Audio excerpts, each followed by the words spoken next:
একটা জিনিস কখনো খেয়াল করে দেখছেন? আমাদের আশেপাশে কত সাউন্ড।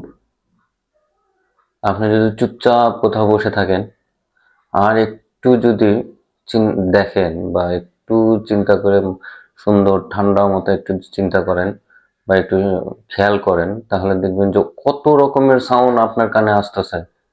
ছোট ছোট সাউন্ড, সূক্ষ্ম সূক্ষ্ম সাউন্ড, বড় সাউন্ড, অনেক সাউন্ড বাইরে।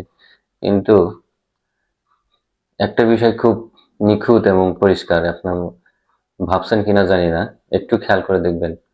আমরা কিন্তু আমাদের কানে সব সাউন্ড নেই না, শুধু শুধু ফিল্টারিং করে যেসব সাউন্ড গুলো আমাদের প্রয়োজন সেই সাউন্ড গুলোই আমাদের কানে আসে, আরগুলো আসে না।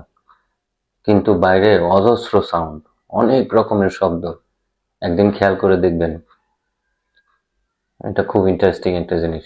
এটা আমার এক স্যার বলছিল যে আশেপাশে এত সাউন্ড, এই সাউন্ডের ভিতরে যদি সব সাউন্ড আপনি নিতে চান তাহলে আপনি পাগল হয়ে যাবেন। আমাদের যে কয়টা সাউন্ড দরকার, যে যে শব্দগুলো দরকার, ঠিক আমরা সেই শব্দগুলো আমাদের কানে আসে এবং আমরা শুনি। মজার বিষয় না? একটু খেয়াল করেন।